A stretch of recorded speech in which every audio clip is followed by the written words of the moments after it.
Welcome to the Daily Reflection Podcast with your hosts Michael L. and Lee M.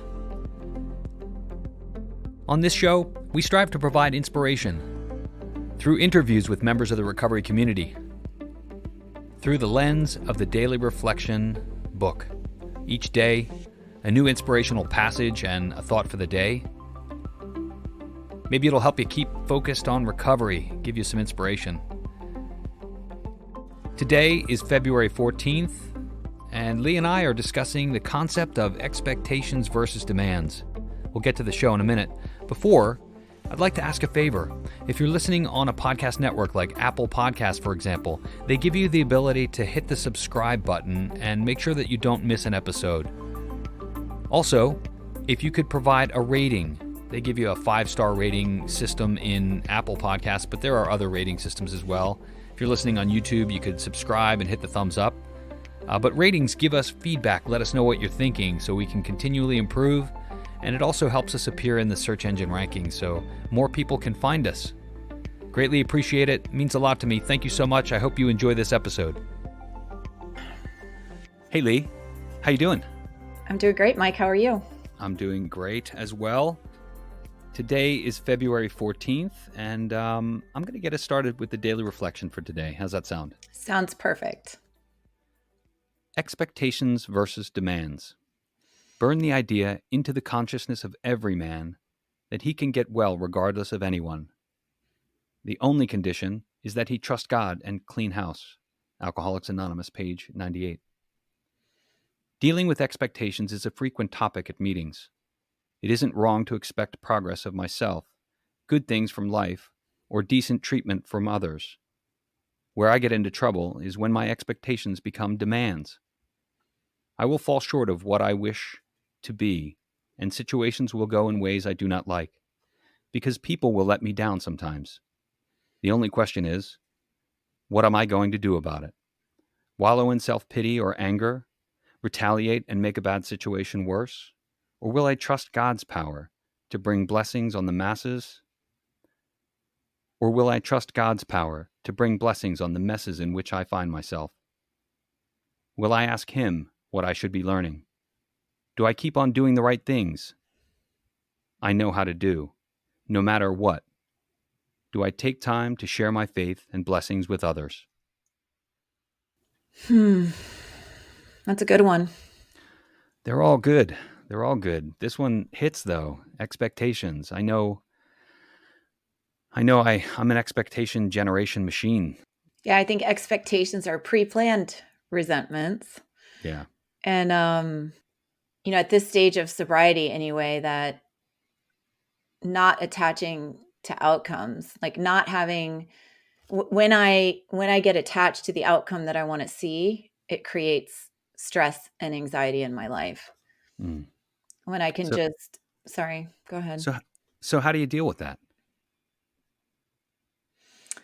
It's a constant practice of staying in the moment, staying where my feet are, trusting God, trusting that everything is unfolding exactly the way it's supposed to for my greater good.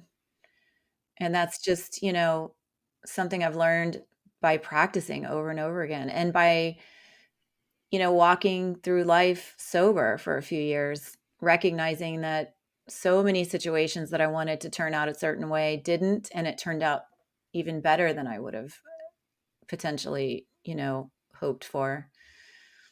But it takes time to learn that. And what about you? What do you think? Well, I'm not super good at this. I still get into situations where I have expectations, and I try and, on a daily basis, I try and practice the steps. And a big one in my life today is the third step, turning my life and my will over. And I think that's kind of what this reflection is saying when it says, what am I going to do about it?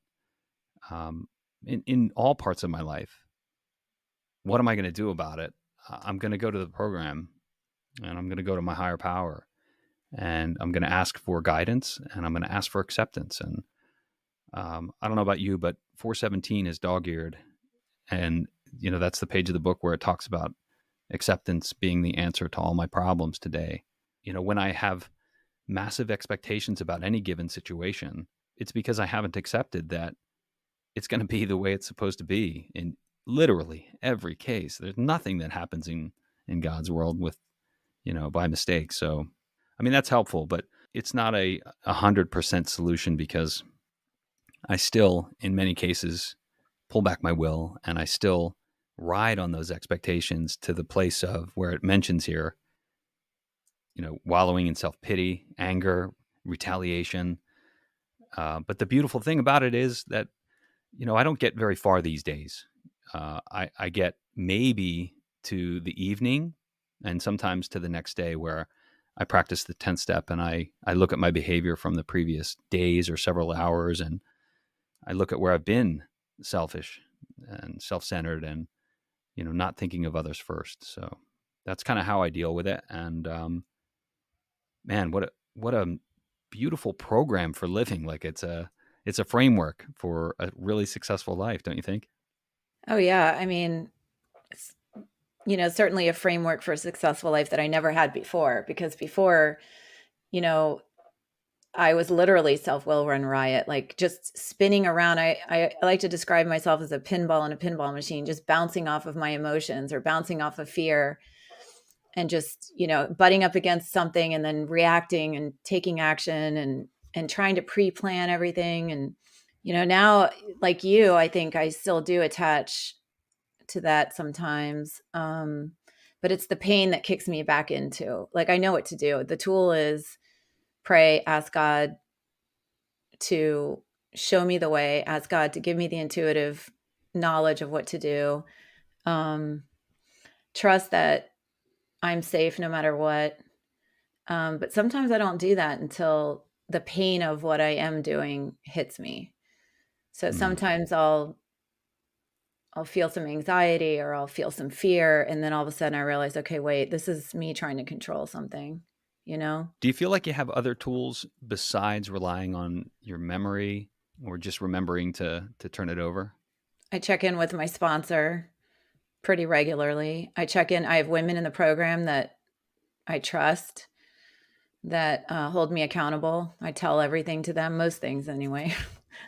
There's never one thing that I don't tell somebody, Mm. but I make sure that I have a circle of accountability around me. I journal.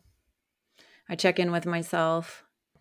Someone asked me if meetings were really necessary, and I believe that for an alcoholic like myself, I need to go to meetings, and this is one of the reasons why. Because if I'm in pain and I'm refusing to, for whatever reason, to turn it over and to ask God for help, which I'll do on occasion, um, I will go to a meeting, and 9 times out of 10 I'll hear something, and someone will share something that will remind me, and that's so powerful to go to a fellowship and hear people tell the group something that you're dealing with, or something that you're feeling, and that's a great reminder. That's the thing that, the fellowship always brings me back to the program. Mm-hmm. So true. So important to go to meetings. And it is funny how it feels sometimes like God just plants whatever you need to hear in that meeting. Like, more often than not, I go to a meeting and I think, wow. And more often than not, I go to a meeting that I didn't even want to go to begin with. Yeah. And I'm sitting in there and I think, thank God I came here. I heard exactly what I needed to hear. But I have to be willing to hear it too. Yeah. True. Yeah. Yeah. It has to be fertile soil. Yep.